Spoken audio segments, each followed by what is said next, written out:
So hello guys, welcome back to Suraj K classes once again. So today what we are going to do is we are going to discuss something more about Indian engineering services. Basically we had a video I think couple of weeks ago regarding this exam only, and I promised you that I will bring one more video on this topic, and today is the day where we will start once again how to prepare for an IES exam, that is basically Indian Engineering Services. In my previous video you have gone through the notification, what is the basic eligibility and everything I have discussed there. If you haven't watched, you can just go back into my videos, or you can just click above to find out the video for you guys. So in this video it is purely based on how you should what you should do, what you should not do, and how you should make the strategy, and what is the exact pattern of this exam. So everything is going to be technical in this. So let's start, I think. So this is the agenda: why IES exam, then what is the exam pattern, what you should do, what you should not. And so why IES exam? See, once upon a time when I was in my college, so that time one of my professor told me that dear student, if you want to become something in your life, you should add one I into your designation. Wherever you work, you should you should always keep one I with you. I, that means the I maybe of Indian Engineering Service, maybe of IES, IAS, IRS, IFS, or maybe of IIT, maybe of IIM. So there should be one I with your name, because it not only gives you the proud, but it also gives you the job satisfaction, and also to the society contribution for developing the nation, for developing for making a change into the society. So you have that opportunity if you add it with your name. So this was a small story just to motivate you. Now why IES? So see, once you get qualified and you are into the merit list of IES, you will be offered a job into many departments, many government departments. A well reputed designation will be offered to you. And what are those departments are listed just in front of you. See, if you want to take screenshot, you can quickly take. See, I will tell some of the major, like from civil engineering, central civil engineering does central. Apart from that, central engineering service, roads and survey of India group. So that kind of border roads, engineering service, Indian defense, obviously. So those kind of departments you will be allotted. You will be asked to join. So here are some mechanical engineering departments are mentioned. Also for electrical engineering there are many departments, like also Indian Railways, I think, but Indian Railways are not offering, well, I'm not sure, but I think Indian Railways are now offering jobs with some other merit. But in this, if you see Central Power Engineering, and also Indian Naval Services, Indian Naval Material Management, and Defense Services, Indian Skill Development. So these are all departments in which you will find the job if you get qualified after giving this exam. So that is what it is. Now let's discuss about the exam pattern. So it is, see, very simple. It is actually it is taken into three different stages. The first stage is that is objective based, and in this you will find the 500 marks paper. The paper 1 is of 200 marks, paper 2 is of 300 marks. The paper 2 is also objective, 1 is also objective, but the topics are different. The syllabus of paper 1 is of general studies and engineering aptitude. Meanwhile, the paper 2 is having technical in whichever field you are, like you are in civil or electrical or mechanical or any other technical field. So you will find the paper 2 of that, and paper 1 of stage 2 and paper 2. In stage 2, paper 1 and 2 both are technical, but it is the conventional exam. Here you will have to write down the answers. It is not objective based, but it is theory based. You will ask to solve the examples, solve the theories, and based on that stage 2 exam will be taken. Now stage 3 is neither technical nor objective based. It is a different exam. It is personality test, or you can take call it interview, right? Now let's move on to the next slide. Now here is one one of the best one, you can say, motivational line you can read. If you can film an idea in your mind, follow that film idea shot for shot, scene for scene. That idea is worth making. It is written by Craig Mapp, and it is true as well. If you understand the meaning of this, it is very true. If you are filming an idea of becoming an IES engineer, you will have that idea. To execute that idea, you will have to go stage by stage, you will have to go shot by shot, film by film, to make that idea happen. That is, you can something, that is something that you can relate. Now here is what you should do and what you should not do, what to do now. So see, before giving an IES exam, I think you should know your level. So for identifying at what level you are, you should be having a one previous year IES paper, like previous year 2024, 2023, any paper you can take, and you should directly give that paper, like solve out that paper, whether it is paper 1 stage 1 and stage, both of the papers you should solve out. And after that you should calculate that how many marks you are obtaining out of that paper, how much okay. So let's take an example. You have solved 100 marks of paper and you are getting 50 marks. Now what you have to do, you have to compare those 50 marks with the merit list, or cutoff marks. So once you get the cutoff marks, like if the cutoff is 80 and you are getting 50, you are 30 marks away from the cutoff.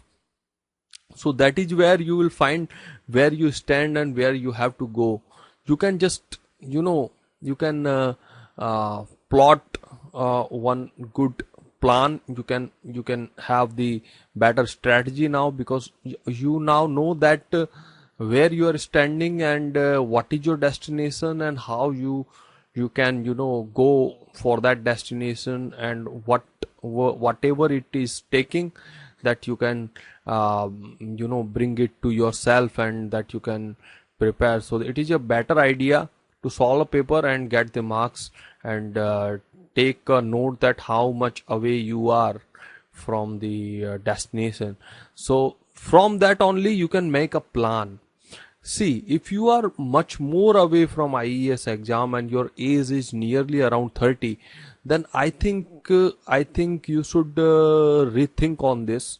You should not keep trying, because see, this exam is not like an ordinary exam. It is very difficult and time taking.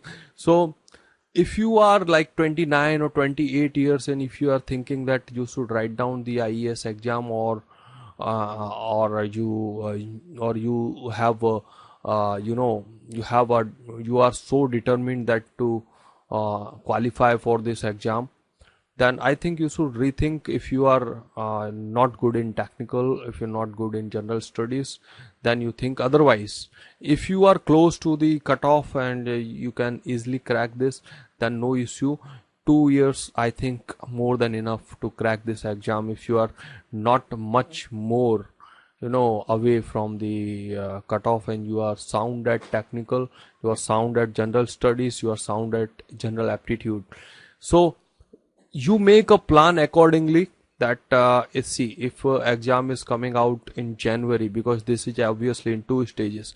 The first stage is of objective. So you should first prepare for the objective, and you should make a better plan, that how you should go with the month by month, day by day, what subjects you should prepare. So that way you should make a plan, and in your plan it should always be on priority, that whatever in whatever subject you are expert or you are good, you should take on those subjects, those topics first.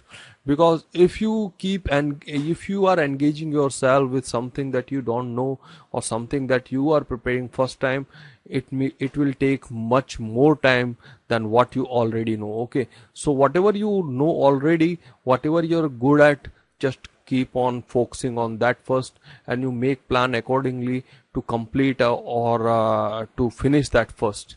Okay, then after this exam is not like a gate exam. Gate exam you already know, so it is having theories. So theories portion is something making it a different type of exam than any other of exam, like SSC JE if you're talking, or RRB JE you're talking. So theory portion is a very much important part of the exam, because in the objective type of test, in stage test, this is something that will, you know, that will enable you to get into the merit, or that will something keep you separate from the other guys, because this is something that is to be understood, that is to be somewhere like you have to be ready to accept, you have to be ready to accept whatever is written, and you don't have to think much. So that is something that only. So in theories you should be prepared at that level. If you are sleeping and I wake you up and I tell you that please explain me this theory, you should be ready to explain me that theory. So if you are ready at that level, then yes, theories are all for you guys. Then again, in this, as I told you, theories are there, then there must be a revision, because theories are not something like that you remember one day and it will stay in your mind for it stay in your mind forever. Theories are something that if you learn today or remember today, it will go away, or will be vanished if you don't revise it frequently. So as soon as the exam coming, you should make a plan with the proper days of revision, because revision is very important part of this exam. Then what you should not do, see, avoid study in depth, because particularly when you are studying the theories or when you are studying the objectives in this exam, as the exam exam makers are knowing that the students are also preparing theory, so the questions are not at the level of the gate questions. The gate questions are basically of much more in technical, much more kind of testing your concept. So that kind of questions will appear in gate. But here maybe there are questions which are directly given, and direct formula is more than enough to solve that particular objective. So you have to avoid going into the depth, particularly the theories where you do not know anything. If you know something in the theory, you can well go, but just avoid to go in depth where you do not know anything. Okay, now second thing is very important, avoid useless work. There are so many things students are doing useless. As an example, there are lot many things, like one theory is given, something that is not even relevant to you or not even relevant to your syllabus. You are studying that part, that you should avoid to do. Do not get depressed. The third important point in this is do not get depressed, because many times you do not even know at how much close you are to this exam to just get qualified. So you just keep faith in yourself. You should think that if I do this, or anyone, see, everyone is human on this face of earth, so everyone has same type of body and brain, and there is no superhuman kind of concept here, right? So every person, whether he or she is a big personality on the face of the earth, or whether the person is very much ordinary, the both of the person have same type of brain, same type of body structure, because the God has made humans equal in every aspect. So do not think that this exam is relevant to someone who is very much clever or so good in study, So there is no superhuman man. Everyone is, bringing out or shaping the future with the hard work. So this exam is only based on your hard work, that how much hard you can hit, how much hard you can go. So that way you should think, and that way you should prepare. That is the only key to get qualified to these exams. You have to keep faith in yourself. You should think, if you cannot do, then no one can do, and if you can do, then you can do. So that is what you should keep in your mind while preparing for these exams. And I think that is the only thing that can keep you that can keep you into the competition right now. So thank you so much for watching this video. I hope you have understood the concept, and I hope you have understood what you should do, what you should avoid. And if you have any questions still, then you can just drop down the comment in our comment box. Let's meet you again. Thank you so much.